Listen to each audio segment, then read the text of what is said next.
အခန်းနှစ်မိမိပြပြောက်ဖြစ်သွားမှာပါဟုသောဖြည့်သိမ့်စကားကိုရုတ်တရက်ကြားယောင်လာမိသည်မောင်ပြောခဲ့သောစကားမဟုတ်နိုင်မောင်နှင့်ပတ်သက်သမျှကျမအစွဲလန်းကြီးမားသည်ကိုမောင်အသိဆုံးပါရှင်းသန့်နေသောစပွဲပေါ်မှာတခုခုလိုသေးသည်မောင်ဓာတ်ပုံလိုနေတာပဲချင်းရှုသစ်တာထဲမှမှောက်သိမ်းထားသောဖိုတိုစတန်ကိုထုတ်ယူ၍လက်ကင်ပဝါဖြင့်ဖုံးတုပ်ပေးလိုက်သည်မောင်ဓာတ်ပုံရိုက်လျင်အပြင်မှလိုကြည့်မကောင်းပါဓာတ်ပုံထဲတွင်မောက်နှခမ်းအောက်နှခမ်းသည်ငကိုထက်ပို၍ထူနေပြီးအနှဲငယ်အလင်းရောင်ကျလျင်ပင်တွဲလျကျလူနီးပါဖြစ်သွားသည်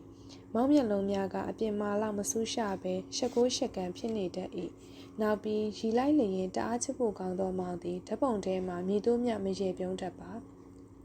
မောင်ရေမောသည့်အချိန်တွင်ကျမငေးမောကြည့်မိ၍မောင်ကကလေးလိုပဲနော်ဟုတဖွာဖွာရေရွတ်တိုင်းစိတ်တူတတ်သောမောင်သည်ကျမကိုတော့မကြာခဏစိတ်ကောက်တတ်ပါသည်မောင်မို့စိတ်ကောက်ပြီးဆိုလျင်ကျမမှာအမြဲရှိမိတတ်သည်မောင်စိတ်ကောက်ပြီးဆိုလျင်မနက်တိုင်းကျမစီလာနေကြမလာတော့ပါဆေးရုံမှာလည်းမောင်နှင့်တဖွဲ့တည်းမဟုတ်၍ကျမတို့နှစ်ယောက်မတွေ့ကြပါထိုအခါကျမကညနေကြောင်ဆင်းလျင်ဤအိမ်သို့လာရပါသည်အခန်းထဲမှာတယောက်တည်းထိုင်၍ဖဲရိုက်နေသောမောင်ကိုကျမကချော့ရတတ်ပါသည်အများအားဖြင့်မောင်နေ့လည်စာဘာစားသလဲဟုသာမေးတတ်သည်မောင်ကမကြားချင်အောင်စောင့်နေတတ်ပါသည်မောင်သည်ညစာကိုသာအင်ရှင်ထံမှထမင်းကြိုက်ယူစားပြီးနေ့လည်စာကိုကျောင်းအနီးကစားတောက်ဆိုင်တစ်ခုခုမှကျုံသလိုစားတတ်ပါသည်တခါတရံမောင်ပတ်စံပြတ်သည့်အခါနေ့လည်စာမူဘူးမရှိသည့်အခါကျမတို့အဆောင်မှာကျမအတွက်နေ့လည်စာထမင်းဟင်းကိုထမင်းဘူးထဲတွင်ပြည့်သိမ့်နေအောင်ထည့်လာပြီးဆေးရုံကြီးကစာသင်ခန်းမတွင်ဖြစ်စေကျောင်းကစာသင်ခန်းမတွင်ဖြစ်စေကျောင်းကန်တင်းမှလက်ဖက်ရည်တောင်းရင်ဖြစ်စေကျမတို့နှစ်ယောက်အတူတူစားတတ်ပါသည်ကျမကိုမောင်စိတ်ကောက်လျင်ပတ်စံပြတ်နေစေကမူနေ့လည်စာကိုကျမနှင့်အတူမစားတော့ပါအဆောင်နေတငယ်ချင်းတယောက်ထံမှသွားစားလျင်စားမည်ဒါမှမဟုတ်တစ်ချက်လောက်မှမရှိတော့လျင်ဝင်းတီတာလက်ဖက်ရည်ဆိုင်မှာအကျွေးသက်တောက်မည်ပြီးဘသူနဲ့မှစကားမပြောဘဲဆေးရုံဆင်းစရာရှိလျင်သွားမည်အတန်းမရှိလျင်တော့နန်းရှိသို့ပြန်လာပြီးသူ့အခန်းချင်းချင်းလေးထဲကကတင်ပေါ်မှာမှောက်လျက်လှဲအိပ်ပြီးကျမလာအချော့ကိုစောင့်နေမည်မောင်စိတ်ကောက်ပြီးဆိုလျင်ကျမညနေစာထမင်းယူထားဖို့တငယ်ချင်းကိုမှားပြီးနန်းရှိသို့အလျင်မြန်ဆုံးလာခဲ့ရတတ်၏မောင်နေ့လည်ကဘာစားလဲမောင်မဖြေပါကျမမောင်အတွက်ယူလာသောကျိုင်းတုံပေါမုတ်ကိုထောပတ်တုပ်၍တကြားဖြူကမောင်ကိုကြွေပါသည်မောင်သည်ပေါမုတ်ထောပတ်တုပ်ကိုအလွန်ကြိုက်သည်တခါလောက်လေးကျွေးရုံနှင့်မောင်စားမည်ထင်လျင်မှားသွားလိမ့်မည်မောင်သည်တခါတရံစိတ်ရှည်လက်ရှည်ကောင်းနေတတ်၏မောင်စားနေမှတိလို့ဝဲလာတာစားနော်ဒီလောက်နဲ့မောင်စိတ်ကောက်မပြေတတ်ပါ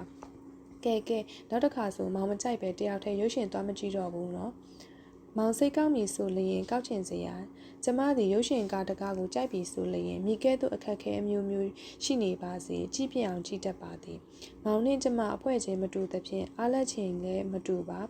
ကျမအားလက်ချိန်တွင်မောင်ကဆေးရုံမှာကျူတိုရီယယ်ရှိခြင်းရှိမယ်လက်ချရှိခြင်းရှိမယ်ဒါမှမဟုတ်အောင်ဆန်းဆောင်မှာဖဲဝိုင်းဖြစ်ခြင်းဖြစ်နေမယ်ကျမကတော့ကျမအားလက်ချိန်ဆိုလျင်အဖော်တယောက်ကိုခေါ်၍ရုပ်ရှင်သွားကြည့်ပလိုက်တာပဲအဖော်လိုက်မိသူမရှိလျင်ကျမတယောက်တည်းသွားကြည့်သည်ထိုအခါမောင်ကအယမ်းစိတ်ဆိုးသည်ပထမနှစ်ကလေးကခင်မင်ရင်းနှီးလာသောကျမနှင့်ဝါသနာတူဇယိုက်တူယောက်ျားလေးတငယ်ချင်းနှင့်တမေ့တမျောလက်ဖက်ရည်ဆိုင်မှာစကားပြောဖြစ်ကြလျင်မောင်စိတ်ကောက်မည်မိန်းကလေးကမိန်းကလေးနဲ့မတူဘူးဟုဖြစ်တင်ရှုတ်ချမည်မတင်တော်တာဆိုတိတ်လုတ်ချင်တယ်နည်းနည်းမှထိမ့်သိမ့်မှုမရှိဘူးဟုလူကြီးတယောက်လိုမပြီးနိုင်မစည်းနိုင်အပြစ်ဆိုနေတော့သည်ရိုးရိုးသားသားစကားပြောတာပဲဥစ္စာမောင်ကလည်းနောက်ပြီးသူ့မှာလည်းရီးစားနဲ့မောင်လည်းအသိမရှိနဲ့ကျမကအနှဲငယ်စိတ်ကောက်ဖို့ကြံရွယ်စေသူကအလင်းစိတ်ကောက်လိုက်သည်တကယ်ပါပဲတော့ပထမနှစ်ကတည်းကခင်းလာတာအခုပဲ9နှစ်ရှိနေပြီသူနဲ့ရီးစားဖြစ်မှပဲချုပ်ချယ်တာခံရတော့တယ်မကြုံဘူးပါဘူးခင်စန်းဝင်းကဖြင့်ဝင်းမြင့်ထွန်းကိုစိတ်မကောက်ပါဘူးသူပဲငါ့ကိုကောက်နေတော့တာပဲကျမကသူ့ကြားလောက်အောင်တိတ်လဲမကျဲအောင်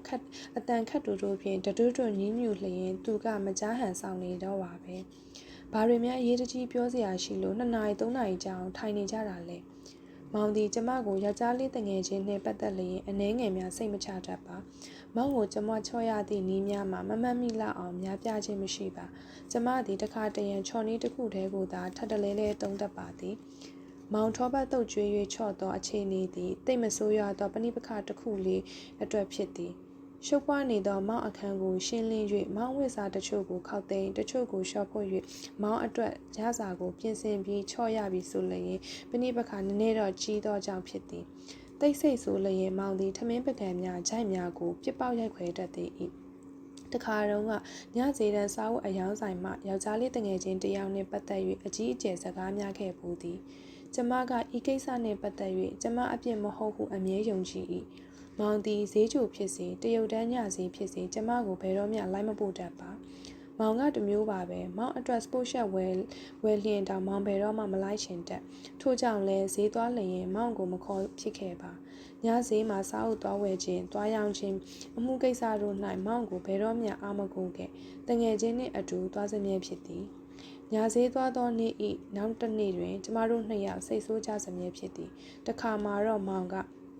ညဈေးရကောင်တွေကအလကားကောင်တွေနင်တနေ့ဒုက္ခရောက်မယ်ဟူသောအထိပ္ပယ်မျိုးကျမကိုပြောလာသည်ကျမကတငယ်ချင်းဘက်မှမခံမရက်နိုင်ဖြစ်ပြီးမောင်ကိုပြန်អော်မိ၏မောင်တော့သူများကိုအသက်လွတ်မစော်ကားနဲ့ထွန်းထွန်းကမောင်းထက်တောင်ချစ်ကိုနားလေသေးတယ်သိလားဤစကားတခွန်းသည်မောင်ကိုပြင်းထန်စွာနာကျင်စေဟန်တူပါသည်မောင်ကကြောက်စရာကောင်းလောက်အောင်တောက်တစ်ချက်ခောက်ပြီးကျမကိုရိုက်မလို့လက်ရွယ်လိုက်သေးသည်ပြီးမှသူ့စိတ်ကိုပြန်ထိန်ကကျမကိုအကြာကြီးငီးမောစိုက်ကြည့်နေခဲ့သည်ထိုအခါကျမစကားမြည်မြပြင်းထန်ဆူးရှာကြောင်ရိပ်မိရသည်သို့တော်မတက်နိုင်တော့ပါအခြေအနေအားလုံးလွန်ပြီးပြီကျမငေးကြည့်နေစေမောင်ကပြုံးပြသည်မောင်အပြုံးကိုကျမမကြည့်ရပါကောင်းပြီလေဒါဆိုလဲမောင်ထက်နားလေတဲ့သူနဲ့ဘာဖြစ်လို့အတူမနေတာလဲထိုမြသာစကားတူတူလေးဆိုပြီးမောင်ကခြာကနေလှည့်ထွက်သွားသည်ကျမကြောင်ရက်မနေပဲမောင်အနောက်ကိုချက်ချင်းပြေးလိုက်သွားခဲ့သည်အဲ့ဒီတုန်းကမြန်ကျမဘာလို့ရမှန်းမသိပဲတငုံငိုတရီရီကြံနေခဲ့လျင်မောင်နဲ့ကျမအလွန်စောဆုံးလမ်းခွဲကြရမည်ဖြစ်ကြောင်းပြန်တွေးမိတိုင်းယခုတိုင်ရင်ဖို့ထိတ်လန့်စေဖြစ်သည်မမတ်ရထိုနေ့ကမိုးရွာနေသည်မိုးရွာနေမှန်းလဲချမ်းအပြင်ရောက်မှကျမတို့နှစ်ဦးသိကြသည်မောင်နှင့်ကျမနှစ်ဦးဆေးဖြူတုပ်ထားသောတရားလေးပေါ်၌ရုံးရင်းဆန်ခတ်ဖြစ်နေကြသည်ကိုရင်းနီမြောင်းတဲမှခြားတိတ်ကလေးနှစ်ဦးကအထူးဆန်းတပွဲကြည့်နေကြသည်မောင်ဘဲမှမသွားပါနဲ့ချစ်ကိုတနာပါအောင်ခမ ्या ကိုနားမလဲတဲ့လူနဲ့ဘာဖြစ်လို့ဆက်နေချင်ရတာလဲသွားပါစေပေါ့မဟုတ်ဘူးချစ်နောက်ကိုမောင်မကြိုက်တာဘာတစ်ခုမှမလုပ်တော့ပါဘူးအိမ်ထဲပြန်လိုက်ခဲ့ပါနော်မကျင်နဲ့ရင်ချစ်ကိုရိုက်ပစ်ပါ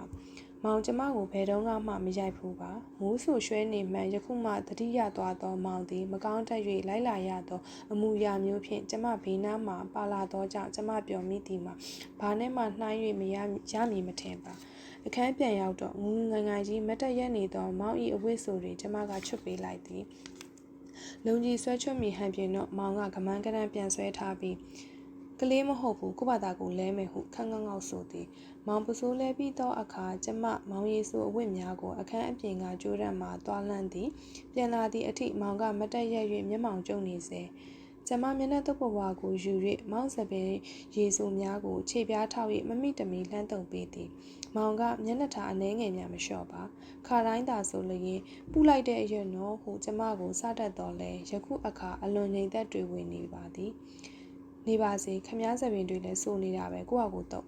တည်ငြိမ်သောမျက်နှာထားဖြင့်ခက်ဆက်ဆက်ပြောလိုက်သောကြောင့်ကျမစိတ်ထဲအမြင်ကပ်လာမိသည်သို့တော့ကျမကချော့ပြီဆိုလျင်စိတ်ရှိလက်ရှိချော့တတ်သူမဟုတ်လား